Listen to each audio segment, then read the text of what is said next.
女人灌了男人80斤烧酒，只为把守寡的小姨子送到男人的床上，结果男人喝酒太多，竟直接醉死，恰巧被另一个世界穿越而来的我占领身躯。此时我迷迷糊糊就要上床，突然发现被窝里躺着一个白花花的身影，还是特么是自己的小姨子，顿时间酒醒了一大半。尼采风风火火地说道：“现在你给我一句痛快话，我两姐妹都是清白之身，只想找一个能够依靠的人。今天你要是同意，以后我们3人搭伙过日子，绝对将你服侍得舒舒服服的。”柳如烟听着自己姐姐的话，双手在被窝里死死地捏着，紧张的大气都不敢喘一下，生怕我拒绝了她。我闻言脸上露出一抹苦笑，刚穿越就遇到了这种事情，着实让我头痛。可既然穿越了，我也打算重活一世，接纳柳如烟倒是可以，但是目前有个严峻的问题摆在眼前。现在是70年代，加上近几年大旱，收成少不说，一家上下别说吃饱，只要饿不死就成。原主家也是如此，家中粮食也只够他和尼采饿不死。可如今加进来一个柳如烟，家中的粮食绝对不够。柳如烟似乎察觉到了我的想法，声音宛如蚊子：“我饭量少，吃不了多少东西的，每天1顿饭就成。”尼采一双眼睛仿佛想要吞了我一般，必须让我给出一个答案。我脸上浮现一抹苦笑，这姐俩我可算是明白了。尼采风风火火，咋咋呼呼，主外绝对是把好手。柳如烟女人娇小姿态尽显，看她这副害羞样，主内绝对是把好手，更别说那柔软的身躯。行了，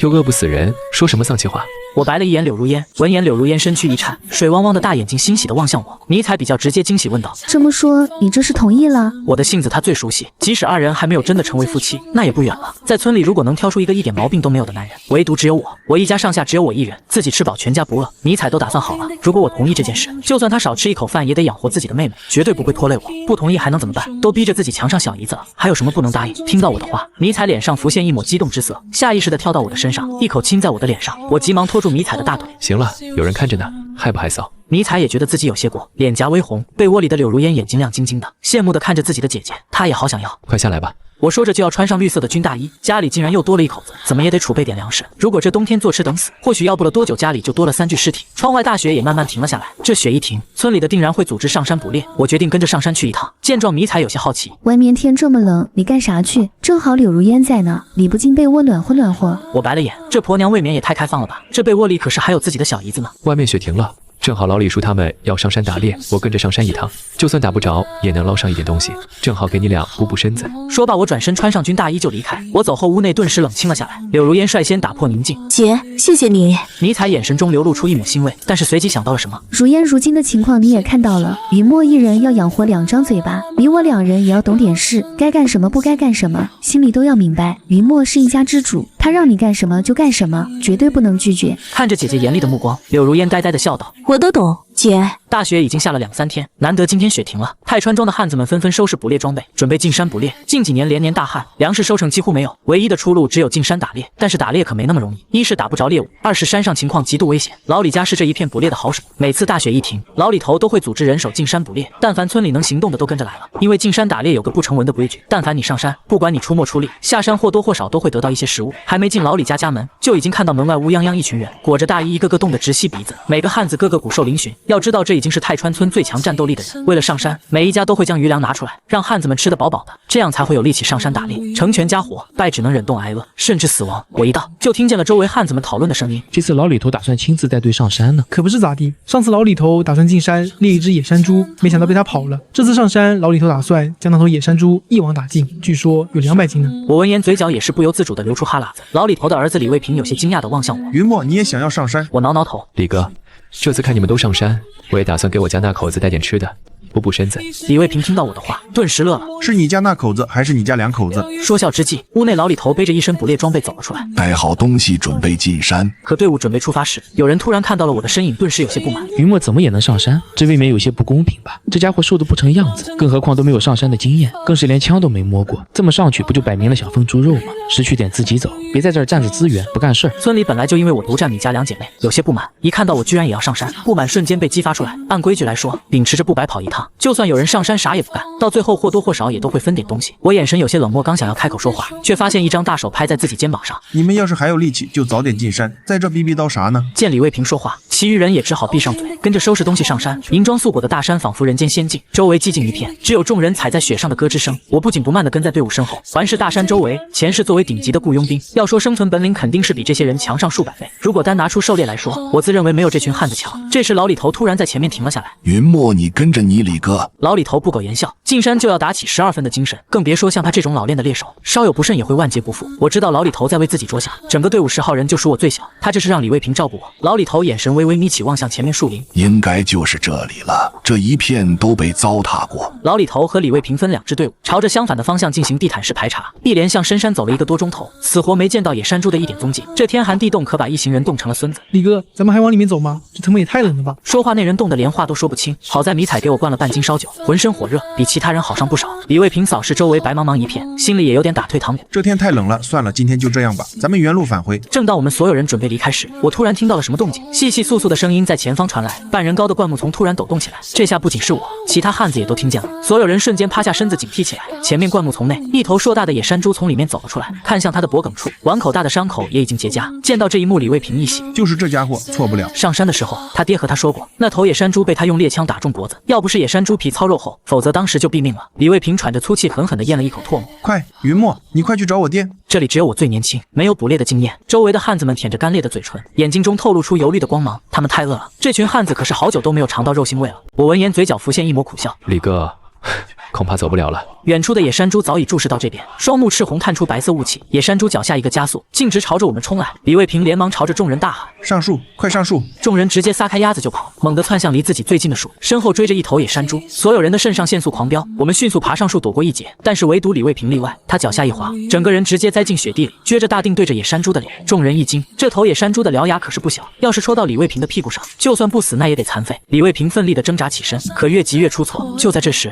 震耳欲聋的枪响震得众人耳朵生疼。这一片树林中的鸟兽精扑打着翅膀朝着远处飞去。远在另一边的老李头听见这一声枪响，面色陡然一变。坏了，卫平那边有情况，快！抓紧过去！枪正是我开的，我一手挂在树上，一手握着土枪，土枪冒着白烟。野山猪凄厉地嘶吼着，股股热血从他的眼球喷涌而出，那一枪正中他的眼球。这么远的距离，想要破开野山猪的防御绝对不可能，只有找准他最薄弱的地方。野山猪凄厉的声音让李卫平汗毛炸裂。快跑！我的声音传到李卫平的耳中，不知道是什么在驱动着他，让他已经发软的脚再次恢复力气，埋头朝着最近的一棵树上爬去。这一幕发生的太快了，快到让人无法反应。刚才一名汉子着急上树，导致土枪掉落，恰巧让我捡到手里。见到李卫平脱离危险，众人忍不住倒吸一口凉气，太吓人了！生死危机就在一瞬间，所有人都在后怕，唯独我感到惋惜。看来土枪准头还是有点差，刚才那一枪并没有打到野山猪致命的位置。剧烈的疼痛导致野山猪发了狂，肆意在周围横冲直撞，刺眼的鲜血挥洒在洁白的雪上，看起来尤为瘆人。汉子们抱紧大树，静静等待着野山猪死亡。野山猪的动静越来越小，最后倒在血泊当中喘着粗气。我跳下树，确定没有危险，来到野山猪面前，白刀子进红刀子处。李卫平此刻也从恐惧中反应过来，扭头望向这群面面相觑的人。谁他妈还说云墨没用的？幸好刚才我那一枪救了他的命，否则他现在早就见阎王老爷去了。也就在此刻，远处传来一阵急促的声音，是老李头他们带着队伍来了。刚到这里，便看到我将插进野山猪体内的刀拔了出来，鲜血染红了我的全身。老李头惊骇得说不出话来，跟着来的几个汉子也是看得眼睛滚圆，一脸不可置信。见到自家老爹来了，李卫平连忙从树上爬了下来，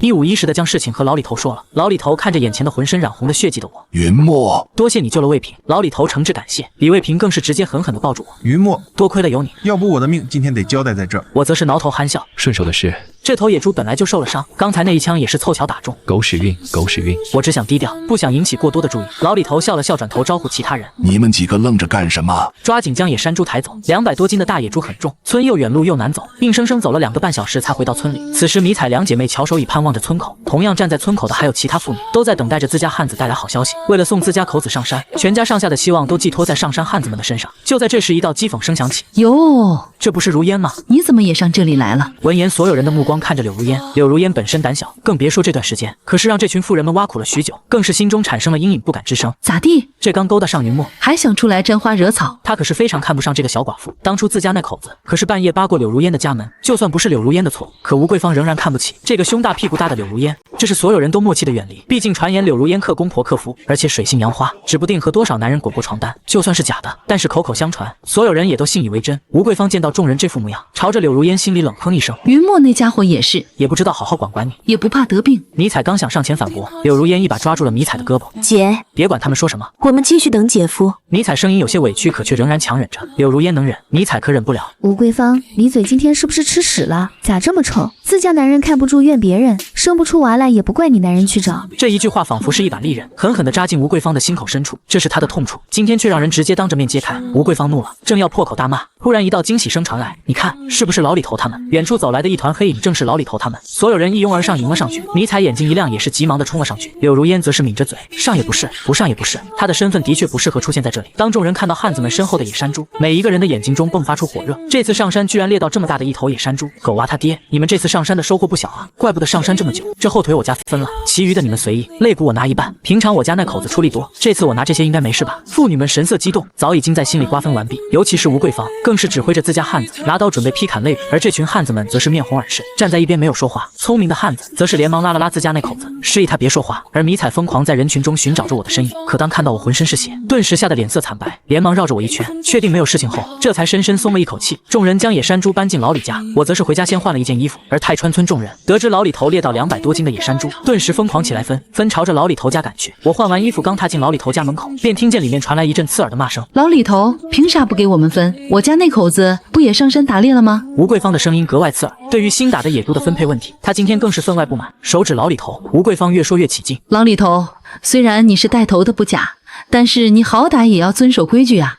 我家老石的能力别人不知道，难道你还不知道吗？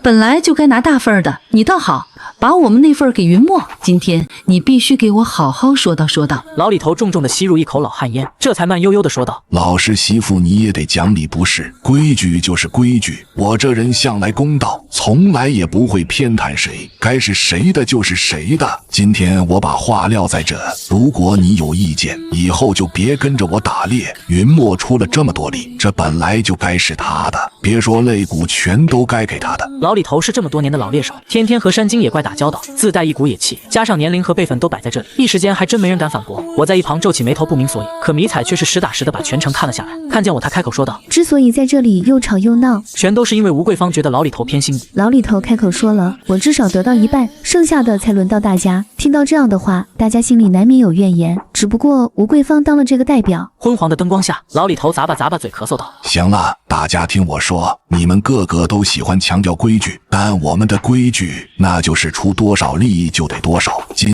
天的事情，你们不妨问问你们家的汉子，猪是人云墨一个人打的，再加上今天还救了我儿子，我觉得于情于理这都是人家的功劳。按照规矩来做，肉应该全都是云墨的。大家没什么事情就散了吧，以后有的是机会。这话一出，现场顿时死一般的寂静。之前的一半都引得大家情绪如此波动，更何况这次是全部。道理是这么一个道理，但这一次大家的观点极其统一。之前那些沉默的汉子也彻底放开了。面对着这一决策，所有人都做出了和吴桂芳一样的选择，变得咄咄逼人。老李头，你说的也没错，但是我们也要生活呀，大家不就指望着这一口吗？我们就算没有功劳也有苦劳，大家都是勒紧裤腰带过日子，让我放弃那是绝对不可能的，这不是要我命吗？众人吵成一片道，七嘴八舌的，可谓是乱成了一锅粥。这时一声巨响，李卫平在屋外放了一枪，顿时四周鸦雀无声，面面相觑的看着李卫平。我今天救了他的命，说什么也站在我这边。你们要点脸不？支持云墨是吧？那我支持。李卫平铿锵有力的说道。我冷眼看着众人，李卫平的话让我心里产生一丝动容，随即我将目光转向老李头。我只要我那一部分。说罢，我就将野猪比划一下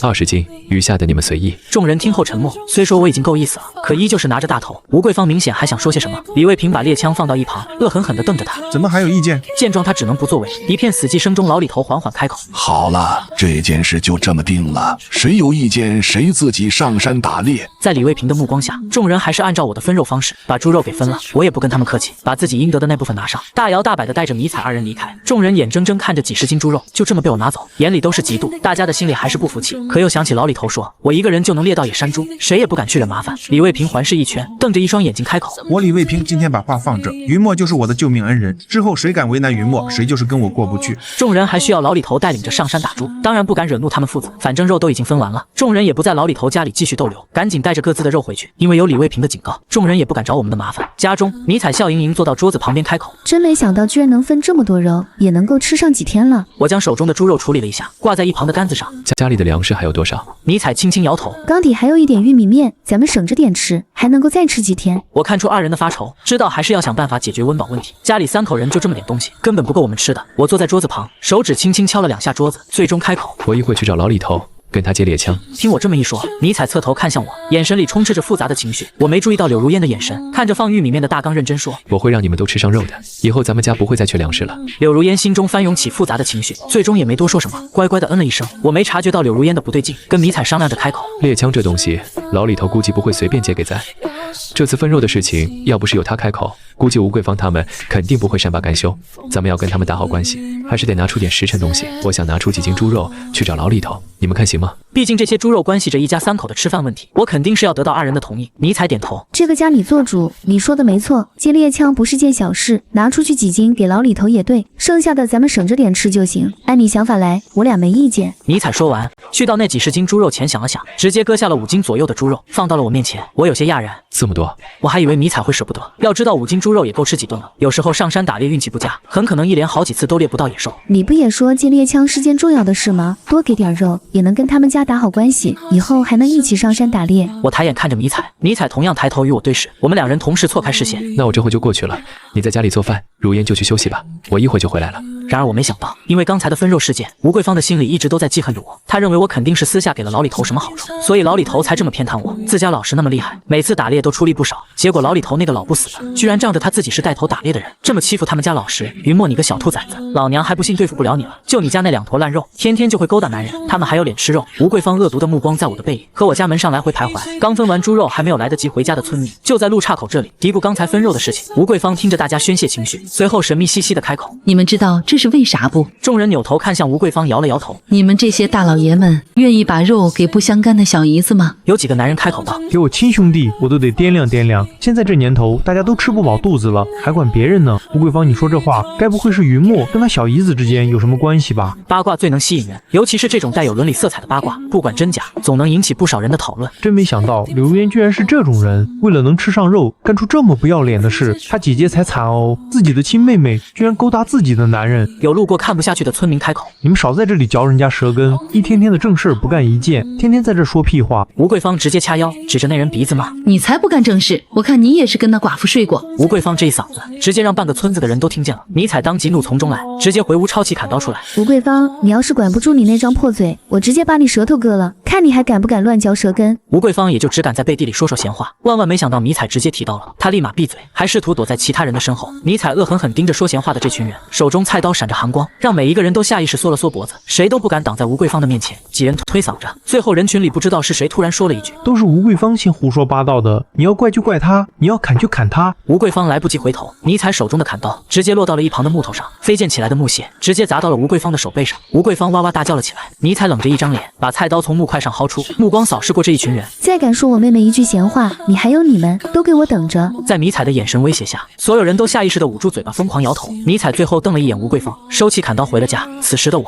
已经拿着那5斤肉抵达了老李头家门口。说来也是巧了，我过来的时候李卫平刚要出去，我抬手和他打招呼：“你这是要出门？”李卫平看到我面露喜色，走上前来揽住我肩膀，热情地说：“刚分了肉不回去，吃顿好的，怎么又过来了？”说话间，李卫平注意到我手上拎着的肉，他愣愣地抬头看着我。我用胳膊肘捅了一下李卫平，让李卫平先带我去到屋子里。老李头此时还坐在炕上，抽着手里的老旱烟。李卫平兴冲冲地开口：“是云墨过来了。”老李头这才起身从炕上下来，走到门口，先是看到我，后看到我手中的肉。这才刚分完肉，你怎么又提一些肉来了？不用管村子里那些人的闲言碎语，分给你的肉本就都是属于你的。我笑了笑，将手中的肉塞到李卫平的手里，随后走到老李头面前：“李叔，我想借枪。”老李头脸上的笑容瞬间消失：“你这不是胡闹吗？那猎枪是能随便用的吗？这次是运气好，要是下次伤着你咋办？”我赶紧解释：“李叔，没有猎枪，想要抓猎物实在太难了。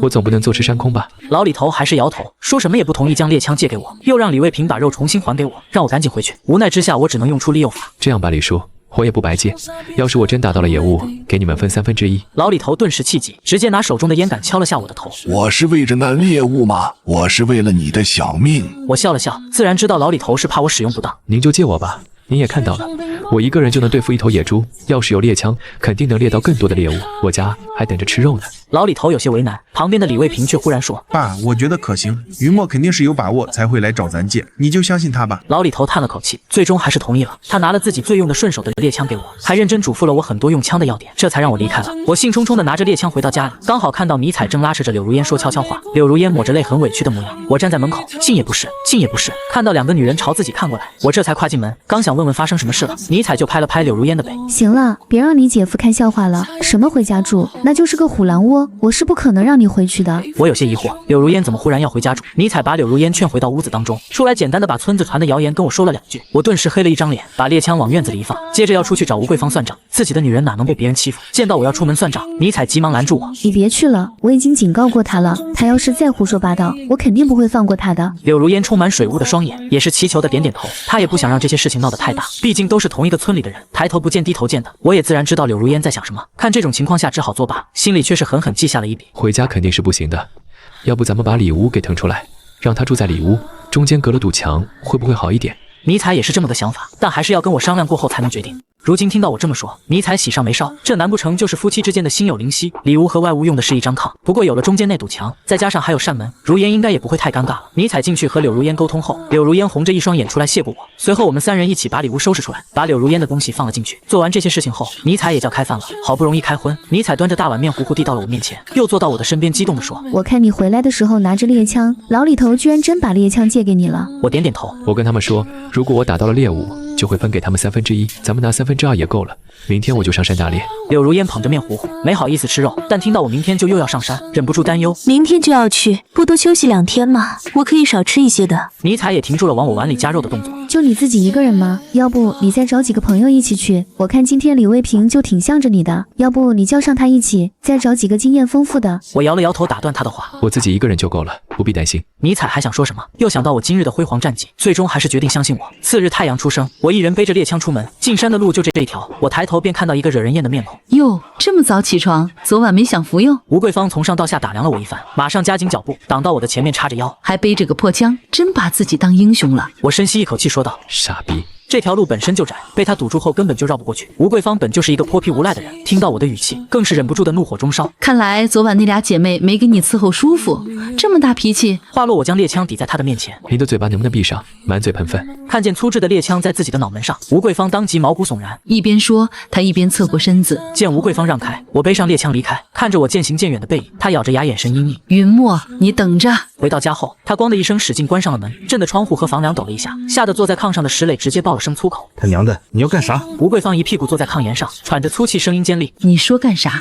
还不是那个要死的云墨，一大早背着破枪自己一个人上山，我好心劝他，他还跟我动手动脚。吴桂芳添油加醋道，分明是想引起石磊的注意，可石磊的注意似乎根本就没在那。他有些吃惊地问：一个人上山打猎，你没看错，荒山野岭别说我，就是老李头一个人也不敢去。眼看石磊丝毫不关心自己，他的声音更加拔高：这还能有假？我在外面受气你不管，净操心那些没用的事。石磊回过神看了看吴桂芳，眼珠在眼眶里左右转动着，嘴角勾起一丝坏笑挂在脸上。你放心，他敢动你，这就是没把我放在眼里。他不是本事大吗？那我就让他有去无回。石磊的心里更加盘算，要是我出了事，家里的小美人岂不是他可以偷着享用了？尼采两姐妹，试问一下同村的男人谁不稀罕？当然，好色的石磊自然也是惦记着这一口。接着他脸色一转，你去准备一下，我也上山，我就跟在云墨身后，我倒要看看他能在山上打到点啥。石磊心中暗自盘算着，但凡我在山上出了点什么事情，那打到的猎物不都是他的？吴桂芳看石磊要为自己出头，急忙下地准备。不知天高地厚的臭小子，非要惹到我，我男人分分钟钟收拾他。当家的你真厉害，不怪当年我爸说让我嫁给你。吴桂芳适合的给了情绪价值，吹得石磊一阵甘愿，没有其他原因，就吴桂芳那副脸就足够让他厌烦的了，满脸麻子，长得又粗又胖，在脑海里和迷彩姐妹一对比，石磊忍不住的打了个激灵。吴桂芳倒是没有太多在意，喜笑颜开的给石磊把东西装好。荒山上我艰难的跋涉，现已大雪封山，并没有山路皑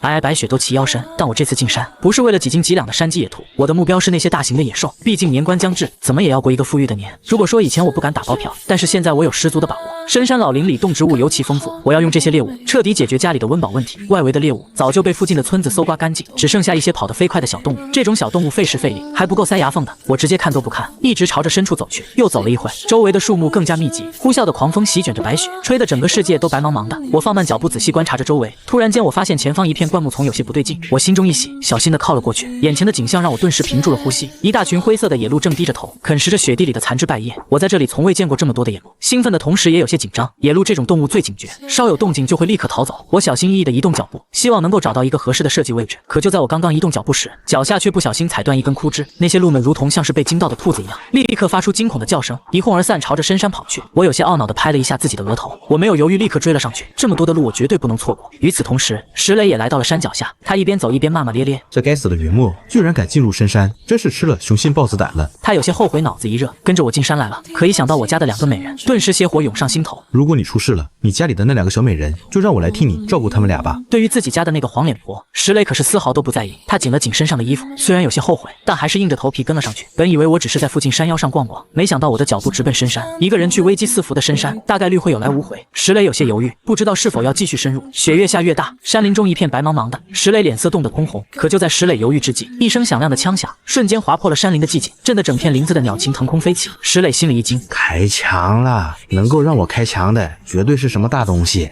奶奶的，富贵险中求，要是能分到点肉，也算我没白跑一趟。他犹豫了一下，还是朝着深山方向跑去。我一路追随着鹿群，见鹿群离自己不远，便将举枪瞄准正前方的鹿，按动扳机，子弹射中鹿的眉心，正前方的鹿痛到跪倒在地。我迅速上前抽出短刀，给了还未死绝的野鹿一刀。这雄鹿倒下的身躯都有2个我那么大。我收了猎枪背在肩上，2只手拽着鹿身上2个巨大的鹿茸，一步一步往回家的方向走。每一步走的都艰难沉重，我拖着鹿不知走了多久，白花花的雪地上多了一条触目惊心的血痕。但我现在没时间清理，我现在只有一个目的，赶紧回家。天色渐晚，夜晚的丛林危机重重，我加快了回家的步伐。然而恰巧这时紧随一路的石磊也紧赶慢赶地跑了过来，地上长长的血迹在这雪地之中显得格外耀眼。石磊蹲在地上判断着，眼里泛起一抹激动，还真得将车那小子捕到猎物了。还有一撮褐色的毛发，手感有些硬，是野鹿的毛发，云墨捕到野鹿了。石磊越想越激动，起身就要往我离开的方向追。天助我也，天助我也啊！石磊心里兴奋地嘶吼着，看着地上拖动的痕迹，这头野鹿绝对小不了。如果自己稍加使绊子，就算云墨死在这深山里面，都未必有人知道。到时自己带着野鹿回到村里。石磊不再想下去，现在当务之急就是要在我赶回村里之前，先前一步找到我。他刚要抬腿离开，身后却传来奇怪的咕噜噜的声响。石磊的后背顿时冷汗暴起，他机械地扭头看向身后，迎面却是对上了2只绿油油的双眼。石磊本能大喊呼救：“有狼！救命啊！”他整个身子瘫软在地，脚拼命地朝着四处蹬。他企图以这样的方式吓退野狼，可非但没有吓退野狼，反而将其激怒。距离最近的一头野狼猛地向前扑来，惨叫声在树林里一圈一圈回荡，传到即将下山我的耳中。我心中腹诽着，这声音怎么这么耳熟？在这深山老林之中，但凡有人遇难，死亡是不可避免的。我站在原地环顾四周，看到右手边有一个茂密的灌木丛，我将野鹿藏在其中，便扛着枪往声音传来的方向走。隔着老远，我就看到一个浑身是血的男子，身着灰色大衣，脚边居然还有2头野狼奋力的撕咬。我不由得惊呼出声：“石磊，这家伙怎么在这？”突然的惊呼声吸引了野狼的注意力，待狼一抬头，我眼疾手快，便往狼身上发射一枪，子弹从狼的嘴中央穿过，狼摔倒在地毙命。我连忙跑过去检查石磊的身体，石磊浑身是伤，厚厚的衣襟已经被血水浸湿，现在已经晕了过去。我连忙起身拖着石磊往小路的方向走，刚起身，身边又再次出现2只野狼，将我团团包围起来。我捏着枪的手不自觉紧张起来，虽然自己枪法好，但经过这一天下来，子弹用的也差不多了不说，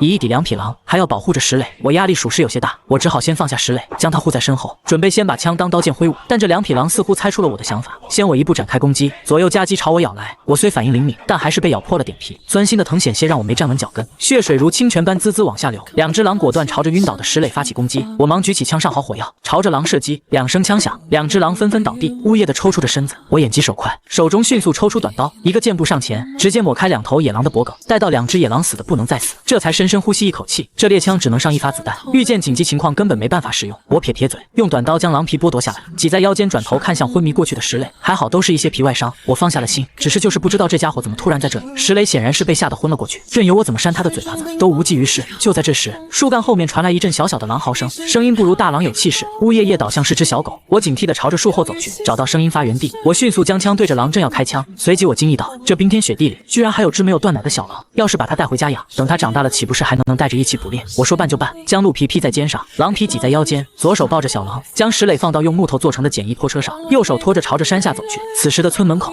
天已经完全黑了下来，吴桂芳在这里等了许久，眼见天都黑了，还没有见到石磊的身影，难免有些担心。她走到村口等着石磊，遇到同样担忧我的迷彩和柳如烟。吴桂芳见到2人就直接开骂：“2女共侍一夫，也不害臊。”迷彩正要回怼，却发现门口有个浑身淌着血的人。迷彩喊道：“云墨！”他见到我身上浑身是血，吓得连忙跑过来检查。柳如烟看着姐姐跑出去的背影，脚步一抖，也想追过去跟着关心一下，但碍于身份的隔阂和村里的流言蜚语，还是不由自主地停下脚步，站在村口担忧地望向我的方向。吴桂芳也跟着跑了过去，看到我身上的那人，顿时惊呼：“哎呀，老石，你这是怎么回事？”我刚把石磊放下来，吴桂芳就将他抱进怀里，坐在地上大声哭嚎：“是云墨，云墨伤害的你，对不对？这个杀千刀的，你好心好意，担心云墨有危险，跟过去，他倒好，对你下毒手。”吴桂芳恶狠狠地盯着我，她哭嚎声引来村里人的注意，纷纷出来围观，将我一众人围在圈里。哎呀，这云墨心思也太歹毒了吧！咱以后还是避着他们家一点吧。这是咋回事？云墨怎么对石磊突然下手？一些不知真相的村民指指点点。尼采检查完我的身体，知道我伤得不重，身上的血也是动物和石磊的，就松了口气。他拽了拽我衣摆，低声问道：“他这是什么情况啊？”我冷冷道：“被狼给抓的。”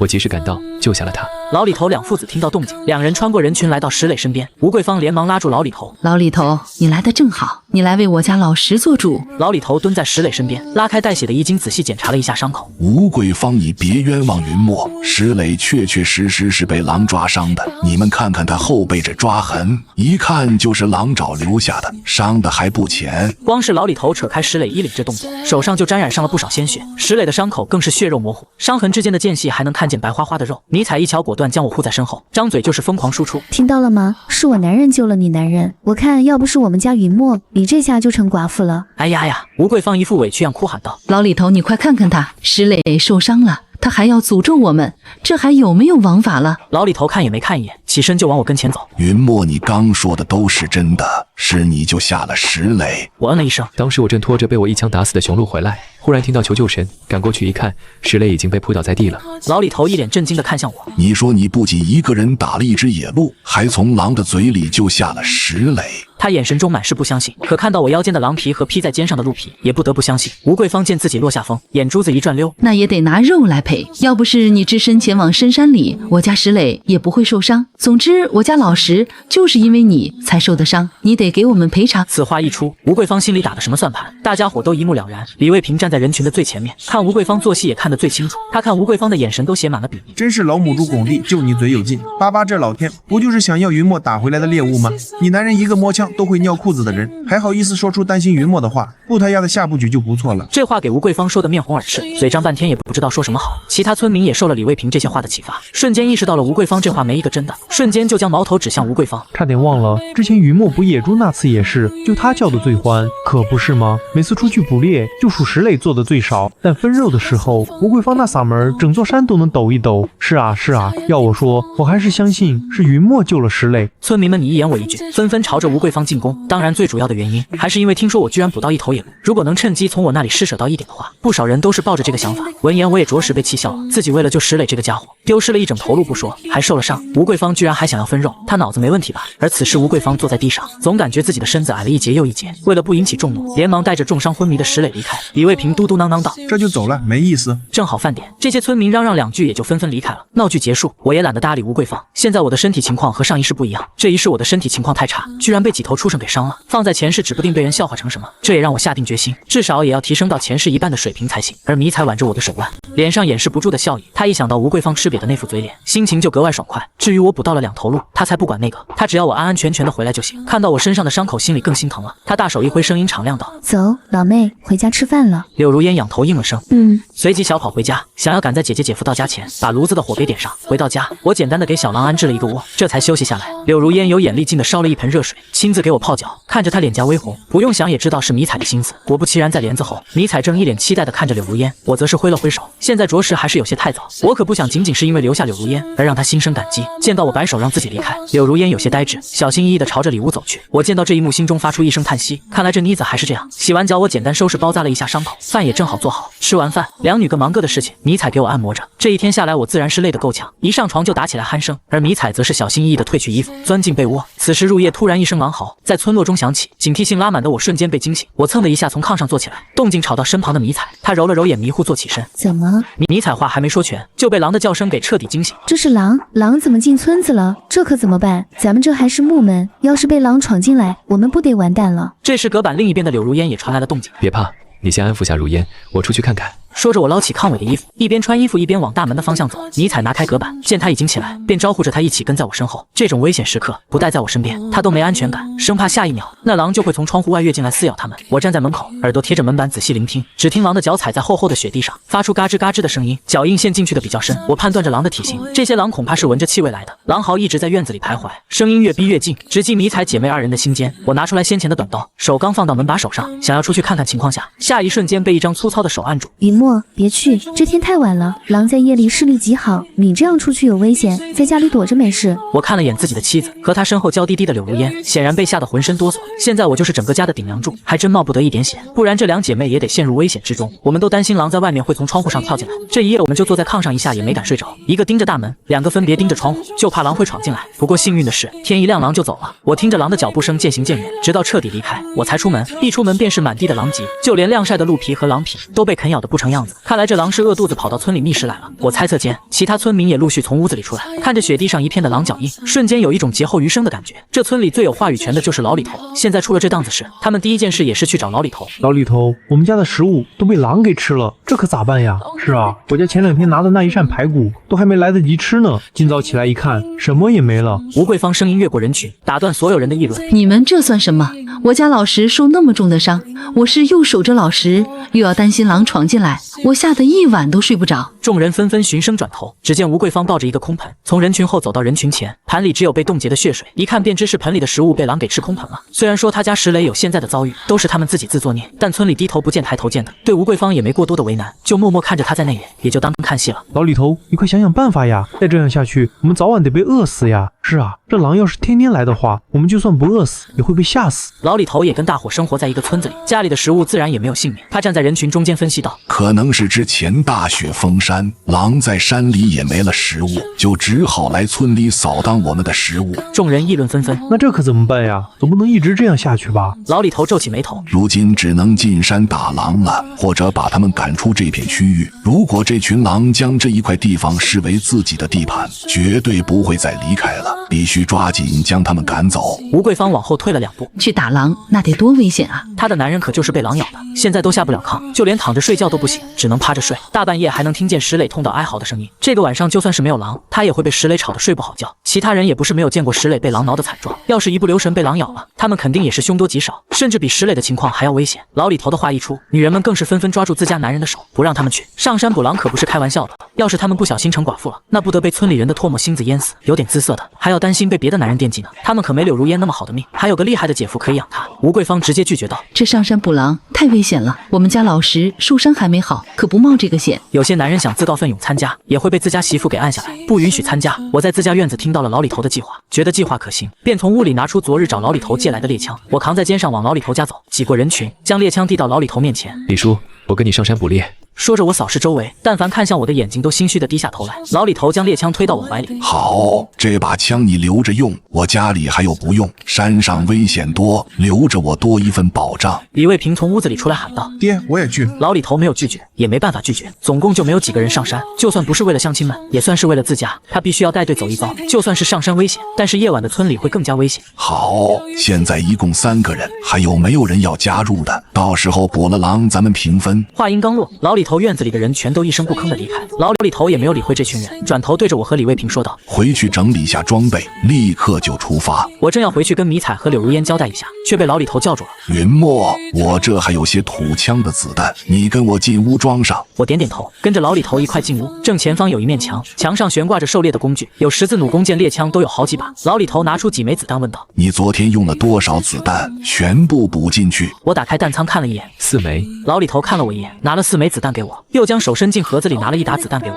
4枚子弹打回来3只狼皮，1只雄鹿皮，这是枪枪中招，枪枪毙命啊！老李头看我的眼神都连溢出几分欣赏。李卫平在厨房里准备好干粮出来问道：爹装备好了没？准备出发了。闻言，老李头背着枪，又找了2把趁手的短刀。进山面对狼，免不了要一阵肉搏，带把刀安全点。这日阳光明媚，狼刚离开村庄没多久，脚印也没被大雪彻底覆盖。我们3人刚进山，经验丰富的老李头便看出狼离开的方向，东南方向，大家注意安全，那边很可能就是狼狼群聚集地。老李头从腰间抽出短刀，他独自走在我和李卫平前面，李卫平拔下腰间的短刀紧随其后，我主动跟在最尾巴，将枪举在自己面前，观察着四周。忽然一只狼像风一样从我背后冲出来，我反应迅速，立刻下蹲，条件反射一般躲过野狼的袭击。然而倒霉的是李卫平，他躲闪不及，导致重心不稳，步伐踉跄的往前颠簸几步，在倒地的牵发之际，他果断重心下移，身体包裹成球状向右翻滚2圈，躲开野狼的撕咬。老李头忙站在李卫平身前，将他护在身后。我也第一时间收了枪，将李卫平扶起来，询问没事后，双双呈现出战斗的状态。李老沉声说道：“这个是侦察狼，大家小心，狼的大部队很可能就在附近。”侦察狼站在我们面前，脚步缓慢绕圈走，眼神落在我们身上打量着。李卫平只是与他稍微对视一眼，便不自觉浑身抖了抖。侦察狼敏锐察觉出他身上畏惧的气息，重心猛地一跃，朝着李卫平撕咬，嘴里还散发出一阵阵低吼声，声音吸引来不远处的同伴。偌大的树林传来凌乱又迅速的脚步声，白雪飞扬四起，一瞬间几头壮硕的野狼立刻将我们几人团团包围。李卫平痛到嘶吼，爆出粗口。老李头连忙将短刀插入侦察狼后背里。卫平，侦察狼痛到尾巴紧绷。狼王听到同伴的痛吟声，立刻下令，几头壮硕野狼朝着老李头进攻。老李头退到整个后背贴着树干，已经无路可退了。狼群速度太快，以至于让经验丰富的老李头都没有时间反应。眼见一群狼就要扑来，老李头瞬间有些绝望。侦察狼一跃而起，在半空悬着2秒，可就在下一瞬间，一颗子弹从侦察狼的尾椎骨贯穿至头部，是我开的枪。巨大的枪响瞬间震慑了狼群，狼王似乎有点畏惧我手中冒着浓烟的猎枪，警惕地看了一眼，见到野狼还没有退去，我立刻上弹，砰的一枪打在狼王脚下。我的目的不是击杀狼群，而是将狼群驱赶出这片区域。如果真的要和这几十头狼真刀真枪的干上一场，我们3人就算不死也得脱层皮。不出我所料，狼王发出呜咽的低吼声，他怕了。本来就天寒地冻，没有食物，族群数量也骤减，而且这短短几天，一连损失好几个野狼，任谁都心痛。看到狼王有些畏惧，我趁势再度出击，迎着狼王的眼神朝着他缓缓靠近。狼王对我的气势吓住了，一时间不知该如何是好。我随即又是一枪，狼王立即发出明亮的狼吼，召唤其余野狼朝着远处撤退。撤退途中，老李头眼疾手快，带着李卫平朝着野狼离去的方向连开数枪，迫使这些狼群跑得更快一些，也让这群畜生知道这片区域危险，以后再踏入也会小心谨慎一些，起码不会再像昨天那样直接冲进村里。待到狼群逃离远处之后，几人这才平息下来心情。老李头擦了擦脸上的血水，走到李卫平身边将他扶起，掀开袖子检查了一下刚被狼咬到的地方，幸好正值寒冬，大伙穿的衣服都非常厚实保暖，即便被狼咬了，李卫平手臂上只有几个咬得较深的牙印，并无大碍。老李头看向我，削瘦的脸庞满是刚毅气息，丝毫没有慌张的意思，果真是条汉子。看向我手中的那把猎枪，又看了看被射穿的倒地不起的野狼，不由得倒吸一口凉气，这家伙还真是百发百中。老李头拉着李卫平来到我跟前，有些不好意思道：“云墨，你能不能教教卫平枪法？你放心，我们绝对不会让你白教。拜师礼什么的，我回去就准备，并且以后卫平捕到的猎物，他也给你分1/3，如何？”李卫平知道自家老爹是为他好，他也确实佩服我的枪法。刚才如果不是我那一枪，李卫平可就真的要吃自家老爹的喜了。他也没有不好意思，反而一个劲的点头，他也想要这样精准的枪法。我拧眉思考片刻，这确实也是获得猎物的好方法，只是这村里条件有限，枪法我都不能把握一定能教好，毕竟我的枪法那都是训练营里的魔鬼训练出来的。同样的方法，我肯定不能用在李卫平身上，可捕猎危险系数大，总不能每次外出捕猎都靠我来救，肯定得教会李卫平自救自保的方式。行，但是我还有个条件，这把猎枪我要了，另外卫平打的猎物我要换成子弹给我。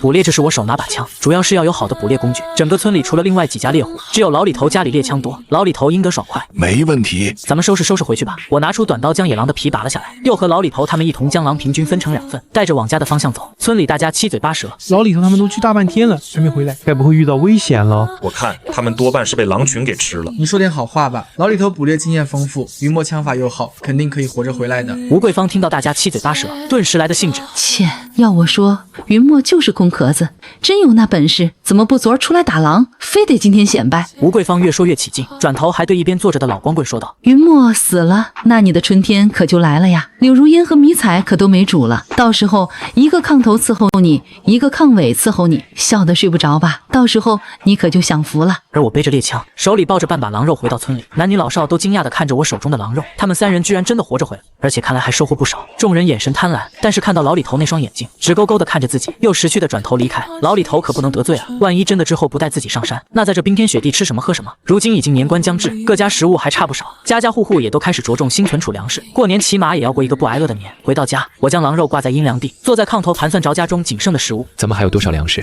迷彩面露难色，只剩你刚才拿来的半把狼肉，缸底还有一点面，昨天拿来的那些肉也全被野狼霍霍了，坚持不了太久。只是眼下还有一只小狼崽要养，实在不知道喂它吃啥，只能熬着面糊喝。只不过它喝了面糊，一直窜稀，一点精神头都没有了。我则是开口说道：“刚才我来的时候问了老李头，他说村头的老李家的母狗生了崽子，但是夭折了，不行，我把小狼送去喝奶。毕竟是狼，总吃面糊也不好，不如跟着母狗喝2口奶。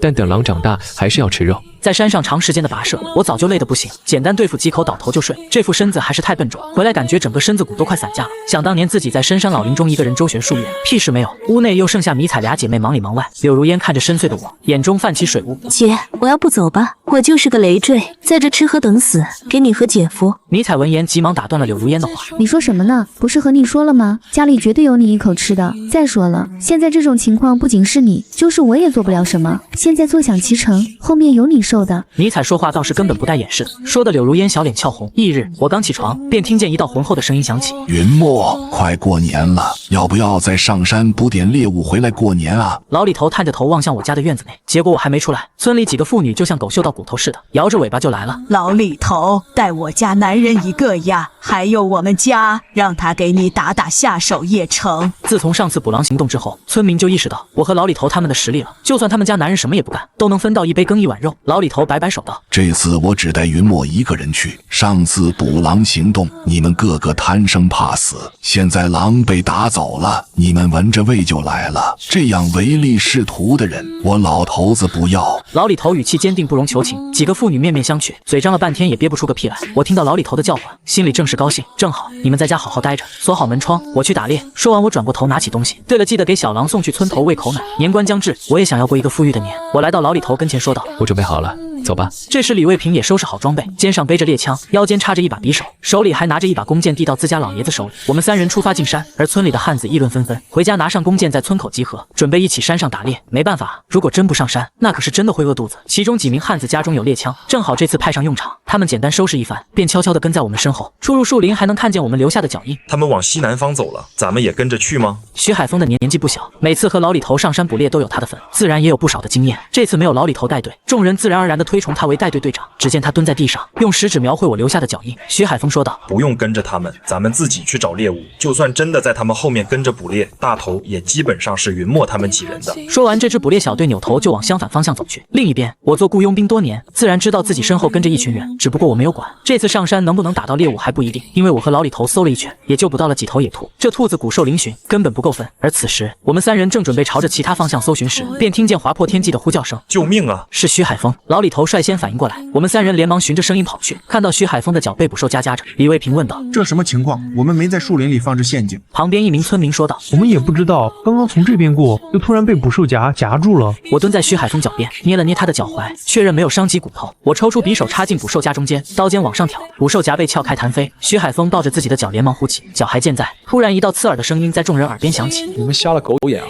这么大的捕兽夹都能踩到。只见几个人从右手方向走了过来，为首之人身穿棉服，可他的衣服很明显穿了很长时间，缝缝补补的地方非常明显。看着那破旧的衣裳，我不禁竟皱起眉头来。这衣服变成这样，也不知道暖不暖和了。老李头一脸警惕：你是大周村的人？大周村的人为了获取更多的猎物，村民们在山上放捕兽夹，可这捕兽夹对于狩猎的村民来说可是很危险的。若是追寻猎物之时不小心踩到，换做野鹿什么的还好，若是遇见狼群，甚至会丢了生命。为此几个村庄的管理人可是严令禁止，不能在山上放捕兽夹。其他的村庄都是非常遵守的，可只有大周村依旧是我行我素。那人大方承认：我是大周村的。李老头表面上是非常平静，其心中怒气已然非常的明显了。这可是我们陈家村的区域，平时2个村自然是井水不犯河水的。大周村在自己的区域内放捕兽夹，可如今竟然将这手伸到了泰川村的区域内，简直是欺人太甚。虽然徐海峰不是什么好玩意，但是毕竟是一个村的人，怎么也得护着。周立国一脸的不耐烦：你到底想要说什么？老李头刚要开口，却遭到了旁边我的阻拦。徐海峰如今受伤，还是先让人送他回家的好。我往前走2步，伸手将他拦住。如今不知对方是什么意思，若是真的动起手来，徐海峰难免会被连累，甚至于会拖了后腿。现在还是赶紧将他送走比较好，更何况伤势也没办法耽搁，抓紧送回去治疗要紧。老李头也觉得我此话非常对，立刻吩咐同徐海峰结伴而来的几人将他送走。临走之时还不忘嘱咐：回去路上一定要注意安全。其他几人连连点点头，而后快速将徐海峰抬走。他们还未看见猎物，就已经有队员见了血，恨不得找个地缝钻进去。如今既然可以离开，还是赶紧逃离这是非之地的好。待他们离开之后，我将视线放到了对面之人身上，这件事绝不能就这么算了。如今徐海峰已然离开，接下来就是同他们这些人清算的时候。周立国眼睛一瞪：怎么着，还想动手不成？告诉你们，这片山又不是你们泰川村一家的，我们大周村的人想在哪下夹子就在哪下夹子，你们管不着。老李头气得胡子都翘起来了：放你娘的狗臭屁！这山从老一辈起就划了界，你们大周村的地盘在河那边，跑到我们这边来下家子，还有理了。周立国身后几个汉子也围了上来，一个个抱着膀子，眼神不善地盯着我们。我伸手按住老李头，示意他先别急，转头看向周立国，嘴角勾起一丝笑意。这位兄弟怎么称呼？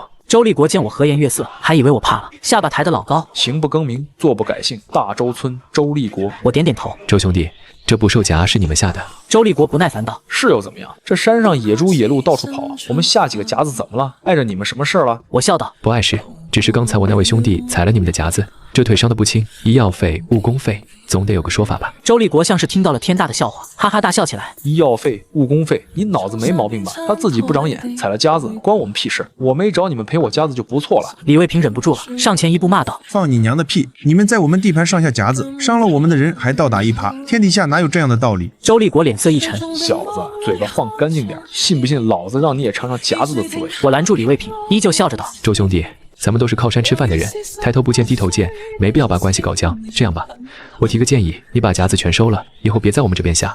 今天这事就算了。”周立国呸了一口：“你算老几？也配跟老子谈条件？老子今天就不收，你能把我怎么着？”我叹了口气，看来是谈不拢了。周立国嚣张道：“谈不拢又怎样？老子在山上混了这么多年，还怕你们几个？”我转头看向老李头：“李叔，这山上的规矩我不太懂，您跟我说说，在别人地盘上下夹子该怎么处置？”老李头冷哼一声：“按老规矩，夹子全没收，人敢下山，要是不服，打一顿再敢下山。”我点点头：“那就按老规矩办。”周立国一听这话，顿时炸了毛。我看谁敢动老子的夹子！他身后几个汉子也纷纷抄起家伙，有拿棍子的，有拿柴刀的，气势汹汹。我活动了一下手腕，对李卫平道：“卫平哥，你护着李叔。”李卫平急道：“云墨，你一个人。”我没回答，径直朝周立国走了过去。周立国见我真赶过来，愣了一下，随即狞笑道：“找死！”他一拳朝我面门砸来，我侧身一让，抓住他的手腕，顺势一拧，周立国痛得惨叫一声，整个人被我按在地上，脸贴着雪地，动弹不得。他身后几个汉子见状，嗷嗷叫着冲上来，我松开周立国，迎着最前面那人，一脚踹在他肚子上，那人倒飞出去，摔在雪地里，抱着肚子打滚。剩下两人对视一眼，举着棍子同时砸来，我矮身躲过，一记扫堂腿，两人齐齐倒地，前后不过几个呼吸，四个人全躺在地上哼哼唧唧。周立国从地上爬起来，捂着手腕，满脸不可置信地看着我：“你……”我拍拍手上的雪：“周兄弟，现在能好好说话了吗？”周立国脸色铁青，嘴唇哆嗦了半天，愣是没憋出一个字。老李头走过来，沉声道：“把夹子都收了，以后不许再进我们泰川村的地界，再让我们看见，就不是躺一会这么简单了。”周立国咬着牙，狠狠瞪了我一眼，招呼手下几个人灰溜溜的走了。临走前撂下一句话：“你们等着，这事没完。”我懒得搭理他，转身问老李头：“李叔，他们还会再来吗？”老李头叹了口气：“大周村的人向来不讲理，这次吃了亏，肯定不会善罢甘休。不过也不用太担心，他们最多也就是多下几个夹子恶心人，真动起手来，咱们泰川村的爷们也不是吃素的。”我点点头，心里却多留了个心眼。李卫平凑过来，一脸崇拜地看着我：“云墨，你刚才那几下也太厉害了，怎么练的？教教我呗。”我笑道：“行啊，等回去就教你。不过先说好，练这个可比打猎还苦。”李卫平拍着胸脯道：“只要能像你一样厉害，再苦我也认。”老李头瞪了儿子一眼：“少说废话，赶紧看看还有没有别的夹子，别一会再有人踩上了。”我们三人在附近搜了一圈，又找出来5个捕兽夹，全都给拆了收走。折腾了这么一通，打猎的事也耽误了。老李头看了看天色：“今天差不多了，咱们往回走吧，明天再上山。”我提着几只野兔，跟着老李头父子往回走。回到家，尼采正蹲在院子里洗衣服，见我回来，连忙迎上来：“怎么这么早就回来了？没打着东西？”我把野兔递给他：“碰上了点麻烦事，耽误了。”尼采接过野兔，也没多问，只是道：“没受伤吧？”我摇摇头：“没事。”柳如烟从屋里探出头来，见是我，脸上浮现一抹喜色，随即又缩了回去。我走进屋，看到小狼崽趴在炕角，肚子圆滚滚的，正在睡觉。尼采跟进来道：“我送他去村头喝了奶，这小家伙可凶了，把老李家那条母狗吓得直哆嗦。”我笑道：“狼崽子能不凶吗？等它长大了，比狗可厉害多了。”尼采白了我一眼：“你还真打算养啊？这可是狼，万一长大了咬人怎么办？”我摸了摸小狼崽的脑袋：“放心，从小养大的，认主。”柳如烟端着一碗热水走过来，递到我面前：“姐夫，喝口水暖暖身子。”我接过碗，看了他一眼。柳如烟低着头，耳朵尖红红的。我喝了口水，问道：“今天村里没什么事吧？”尼采道：“没什么大事，就是吴桂芳又在村口嚼舌根，说你在山上遇到狼群，被咬死了。”我乐了：“他倒是盼着我死。”尼采呸了一声：“别理那泼妇，迟早遭报应。”正说着话，外面传来一阵嘈杂声，紧接着有人拍我家门，砰砰砰拍得震天响。尼采皱眉：“谁啊？”他打开门，门外站着吴桂芳，身后还跟着几个村里的汉子，一个个面色不善。吴桂芳尖着嗓子喊道：“云墨呢？让他出来。”我放下碗，走到门口：“什么事？”吴桂芳叉着腰，你还装糊涂？我家老石被你害成那样，现在连床都下不了，你得赔。我挑眉，赔什么？吴桂芳理直气壮道：老石是跟着你上山才受的伤，你得负责。我也不多要，你给我20斤肉，这事就算过去了。我给气笑了。你家石磊是自己偷偷跟着我上山的，他被狼咬了是我救的他，你不感谢我也就算了，还反过来跟我要肉。吴桂芳道：谁让你救的？说不定那狼就是你引来的，我看你就是故意的。身后几个汉子也跟着起哄：就是，云墨你一个人上山能打到那么多猎物，肯定有古怪。我冷眼看着这群人，突然明白过来了，他们不是来讲理的，他们是眼红我打到的猎物，找了个由头想来分一杯羹。尼采气得浑身发抖，指着吴桂芳骂道：吴桂芳，你还要不要脸？你家石磊是什么德行？全村谁不知道？他偷偷跟着云墨上山，安的什么心理自己心里清楚。吴桂芳被戳到痛处，恼羞成怒：你个小贱人，姐妹俩共用一个男人，还有脸说我？尼采抄起门口的扫帚就要打过去，我拦住他，对吴桂芳道：肉没有，你要是不服，尽管去找村长评理。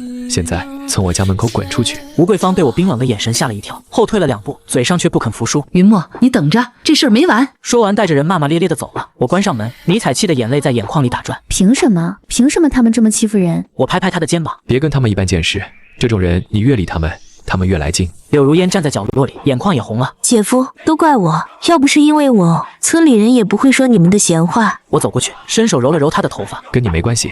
别什么都往自己身上来。柳如烟浑身一颤，抬起头看着我，眼泪扑簌簌往下掉。我收回手，有些尴尬的咳了一声。行了，都别哭了，该做饭做饭，该烧火烧火，日子该怎么过还怎么过。尼采擦了擦眼泪，拉着柳如烟进了厨房。我坐在炕沿上，看着小狼崽睡得香甜，心里却在盘算着，粮食撑不了几天了，明天必须得上山，而且得往深处走。外围的猎物已经被打得差不多了，只有深山里才有大东西。夜里我翻来覆去睡不着，尼采躺在我身边，轻声问道：在想什么？我道：明天我打算进深山。尼采沉默了一会，危险吗？我道：有点，但不去不行，家里这点东西撑不了几天了。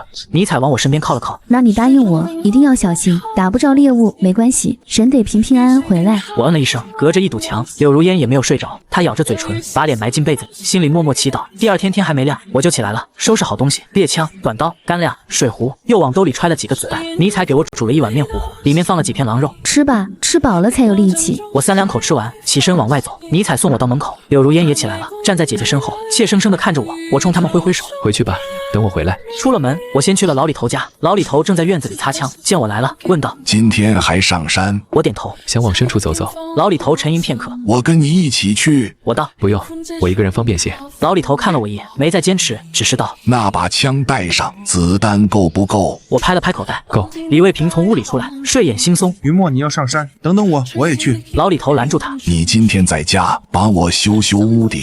李卫平急了：爹！老李头瞪了他一眼，李卫平只好蔫蔫地坐回去。我冲李卫平笑了笑，下次带你。说完背着枪出了村。这次我没有走之前的老路，而是绕到了山的另一侧。这边的地势更陡，积雪也更厚，但正因为难走，所以很少有人来，猎物应该会多一些。走了大约1个时辰，周围的树木越来越密，雪地上开始出现各种动物的脚印，有兔子的，有野鸡的，还有一些我看不出是什么的。我放慢脚步，仔细观察着周围。突然，前方几十米处，一只狍子正低着头在雪地里刨食。我心中一喜，狍子虽然不如野鹿值钱，但也算是不错的猎物了。我悄悄举起猎枪，瞄准，扣动扳机，砰的一声，狍子应声倒地。我快步走过去，拔出短刀补了一刀，确认他死透了，这才松了口气。这只狍子大约40-50斤，够家里吃一阵子了。我把狍子绑好背在身上，继续往深处走。又走了一段路，我突然闻到一股血腥味，很浓，不像是小动物的。我警惕起来，循着气味摸过去，拨开一片灌木丛，眼前的景象让我倒吸一口凉气。一头成年野猪倒在血泊中，已经死了，但它不是被枪打死的，而是被什么东西咬死的。脖子上有几个深深的血洞，身上的肉被撕咬掉了一大块。我蹲下仔细看了看伤口，心里一沉，是熊，能咬死一头成年野猪的熊，个头绝对不小。我站起身，环顾四周，雪地上有熊的脚印，很大，比我的手掌还大，脚印一直延伸向密林深处。我犹豫了一下，最终还是决定不冒这个险。熊这东西皮糙肉厚，猎枪打在身上跟挠痒痒似的，除非一枪打中眼睛或者心脏，否则死的绝对是我。我转身准备离开，可刚走了2步，又停了下来。那头野猪少说有200斤，就这么扔了，太可惜了。我咬了咬牙，放下身上的狍子，走到野猪旁边，抽出短刀，快速割下2条后腿，又割了一大块背上的肉，用带来的绳子捆好。就在我准备起身的时候，身后传来一阵低沉的吼声，我的汗毛瞬间炸了起来。我慢慢转过头，一头黑熊正站在10几米外，2只小眼睛直勾勾地盯着我，我手里还握着短刀，刀上全是猪血。黑熊发出一声怒吼，4肢着地朝我冲了过来。我扔掉手里的肉，转身就跑，身后传来黑熊沉重的脚步声，越来越近。我知道跑不过它，眼睛快速扫视周围，看到一棵大树，树干粗壮，树枝分叉很低。我一个箭步冲过去，双手抓住树枝，猛地发力，整个人翻了上去。黑熊扑到树下，巨大的熊掌拍在树干上，震得树枝乱颤。我死死抱住树枝，低头往下看，黑熊仰着脑袋冲我吼叫，口水顺着嘴角往下淌。它他试着往树上爬，但树干太粗，他爬了2步就滑了下去，反复试了几次，黑熊终于放弃了，在树下转了2圈，然后走回野猪尸体旁边，继续撕咬起来。我松了口气，这才发现后背的衣服全被冷汗浸透了。等了大约半个时辰，黑熊吃饱了，拖着剩下的野猪尸体慢悠悠的走了。我从树上跳下来，捡起刚才扔掉的肉，又找到那只狍子，头也不回的往山下跑。回到村里的时候，天已经擦黑了。尼采在村口等着，远远看见我，撒腿就跑了过来。林墨，他跑到我跟前，看到我身上的血，脸色瞬间白了。你受伤了？我摇摇头，不是我的血。尼采这才松了口气，随即又看到我背上的狍子和2大块野猪肉，眼睛瞪得溜圆。这么多？我笑道，回去再说。回到家，柳如烟看到这么多肉，也惊得说不出话来。我把东西放下，一屁股坐在炕上，这才感觉到浑身酸疼。尼采端来热水给我擦脸，一边擦一边问，到底怎么回事？你怎么弄到这么多肉？我把遇到熊的事简单说了一遍，当然略过了差点被熊追上的细节。尼采听完后怕道，以后别去那么深的地方了，太危险了。我嗯了一声，心里却在想，危险是危险，但收获也是真的大。光这2条野猪腿加上1头狍子，够家里吃上大半个月了。柳如烟默默地把肉处理干净，挂在阴凉处晾着，又去厨房烧火做饭。吃完饭，我躺在炕上，浑身跟散了架似的。尼采坐在旁边给我按腿，手法虽然不专业，但胜在用心。我闭着眼睛，脑子里却还在想着山上的事。那头熊是个隐患，它尝到了野猪的滋味，以后说不定会跑到村子附近来觅食，得想个办法解决它。正想着，外面突然传来一阵急促的敲门声。尼采起身去开门，门外站着李卫平，气喘吁吁道：“云墨呢？出事了！”我一听，立刻从炕上坐起来。怎么了？李卫平道：“大周村的人来了，好几10号人堵在村口，说让把你交出去。”我皱起眉头，迅速穿上衣服，拿上猎枪，跟着李卫平往外走。尼采拉住我：“林墨。”我回头看了他一眼，放心，没事。村口黑压压站着一群人，手里拿着棍棒锄头，为首的是一个5大3粗的汉子，络腮胡子，满脸横肉。老李头带着村里10几个汉子站在对面，双方对峙着。我走过去，老李头低声道：“大周村的村长周大彪是周立国的亲哥。”我点点头，走到前面，看着周大彪道：“找我有事？”周大彪上下打量了我一眼：“你就是云墨？”我道：“是我。”周大彪冷哼一声：“你昨天打了我弟弟，这事怎么算？”我道：“你弟弟在我们村的地盘上下捕兽夹，伤了我们的人，我不过是让他把夹子收了，他自己先动的手。”周大彪道：“我不管谁先动的手，你打了我弟弟，今天必须给我一个交代。”我道：“你想怎么交代？”周大彪伸出一根手指：“2条路，第一，赔我们100斤粮食，外加1头猪，这事儿就算了。第二，他顿了顿，眼神变得凶狠起来，我们把你这破村子砸了，把你绑回去，让我弟弟亲自跟你算账。”老李头怒道：“周大彪，你别欺人太甚。”周大彪冷笑：“欺人太甚？你们打我弟弟的时候，怎么不说欺人太甚？”我拦住老李头，看着周大彪道：“粮食没有，猪也没有，你想砸村子，尽管试试。”周大彪眼神一厉：“小子，我看你是活腻了。”他一挥手，身后几10号人呼啦啦往前逼了一步。泰川村这边的汉子们也握紧了手里的家伙，双方剑拔弩张，一触即发。就在这时，我举起猎枪，朝天开了一枪，砰的一声巨响，所有人都愣住了。我把枪口放下来，对准周大彪，缓缓道：“再往前一步，下一枪打的就是你。”周大彪脸色一变：“你敢开枪？”我道：“你可以试试。”周大彪盯着我看了好一会，终究没敢赌。他咬着牙道：“好，云墨，你有种，今天的事我记下了，咱们走着瞧。”说完一挥手，带着人骂骂咧咧的走了。等他们走远，泰川村的汉子们才松了一口气，纷纷围过来，七嘴八舌的说着。老李头拍拍我的肩膀：“好样的！”我收起猎枪，心里却一点也不轻松。周大彪今天是被吓住了，但他不会善罢甘休，迟早还会再来。回到家，尼采和柳如烟都站在门口，紧张的望着我。我笑了笑：“没事了，都回去吧。”夜里，我躺在炕上，翻来覆去睡不着。尼采轻声道：“还在想大周村的事？”我嗯了一声。尼采道：“要不咱们搬家吧，搬到别的地方去，离他们远远的。”我摇摇头：“搬不了，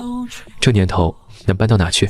尼采沉默了一会：“那怎么办？”我道：“没事，我有办法。”第二天一早，我去了老李头家，老李头正坐在炕上抽旱烟，见我来了，招呼我坐下。我开门见山道：“李叔，大周村的事不能就这么算了。”老李头叹了口气：“我也知道，可是咱们村人少，打不过他们。”我道：“硬拼肯定不行，得想别的办法。”老李头看着我：“你有什么主意？”我道：“周大彪之所以敢这么嚣张，无非是因为大周村人多，但他们村也有弱点，他们靠着山吃饭，要是咱们把他们的狩猎区域给占了，他们就慌了。”老李头皱眉：“怎么占？”我道：“明天开始，咱们村的人全都上山，在分界线附近活动，他们来一次，咱们赶一次，不来咱们就打咱们的猎，时间一长，他们就坐不住了。”老李头沉吟片刻：“这倒是个办法，可是大周村人多，真动起手来。”我道：“所以得有个规矩，咱们不主动动手，但也不能怕事。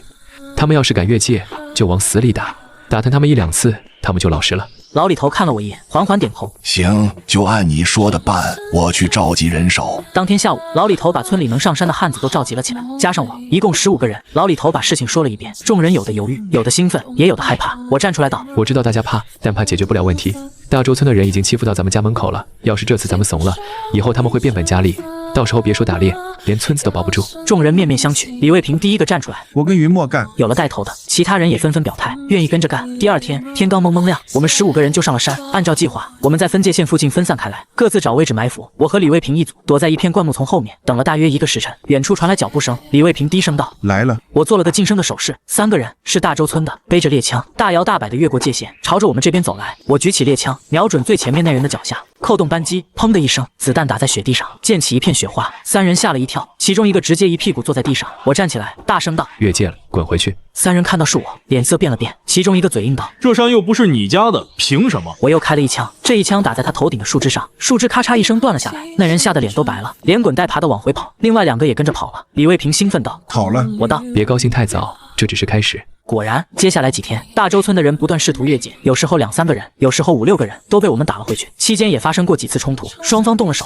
各有损伤，但总体上是他们吃亏多。到了第5天，周大彪亲自带人来了，这次他带了20多号人，气势汹汹。我们这边也全部集合，15个人站成一排。周大彪阴沉着脸：“云墨，你非要跟我作对是吧？”我道：“是你在跟我们作对，这山划了界，各打各的。”互不侵犯，是你们先越界的。周大彪道：“我今天就是越了，你能怎样？”我举起猎枪：“你可以试试。”周大彪冷笑：“你一把枪能打死几个？”我道：“打死你1个就够了。”周大彪脸色铁青，死死盯着我。就在这时，远处传来一声熊吼，所有人都愣住了。紧接着又是一声，更近了。我脸色一变，糟了，是那头熊。周大彪还没反应过来，身后的树林里突然冲出一头巨大的黑熊，直直朝着人群扑了过来。众人瞬间炸了锅，四散奔逃。黑熊一巴掌拍倒一个大周村的汉子，那人惨叫一声，肩膀上的衣服瞬间被血染红。我举起猎枪，瞄准黑熊，却发现他移动太快，根本瞄不准。周大彪吓得腿都软了，被2个人架着往后跑。黑熊又扑倒一个人，张嘴就咬。我咬牙冲了上去，距离黑熊不到10米的时候，我举起枪对准他的眼睛，扣动扳机，子弹打偏了，擦着黑熊的耳朵飞过去。黑熊吃痛，转过头看向我，一双小眼睛里满是凶光。他放弃了其他人，朝我冲了过来。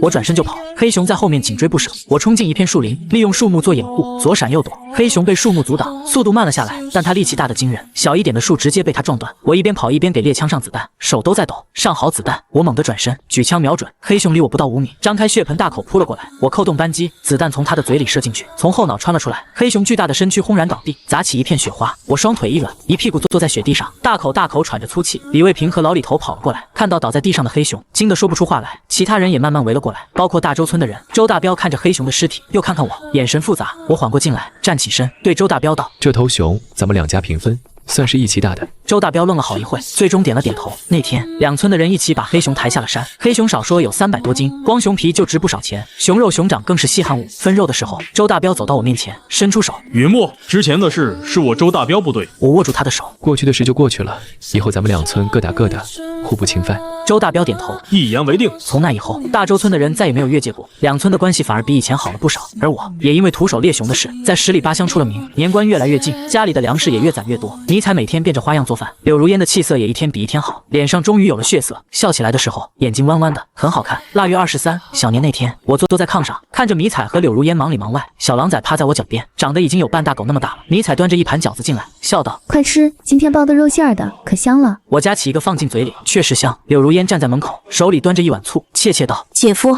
醋。”我接过碗，冲他笑了笑：“谢谢。”柳如烟脸一红，转身跑了。迷彩白了我一眼：“你呀？”我装傻：“我怎么了？”迷彩哼了一声，没说话，但嘴角是翘着的。窗外飘起了雪花，屋里暖烘烘的。我吃着饺子，看着这个家，心里头第一次觉得穿越到这个世界，或许也没那么糟糕，日子总要过下去的，而且会越过越好。我夹起一个饺子，递到迷彩嘴边：“尝尝，你包的。”迷彩愣了一下，随即张嘴吃了，脸颊微红。隔着一堵墙，柳如烟听见这边的动静，把脸埋进被子里，偷偷笑了。夜深了，雪越下越大，屋里鼾声渐起。小狼仔趴在炕角，竖着耳朵听了听外面的动静，又趴回去，闭上了眼睛。明天又是新的一天。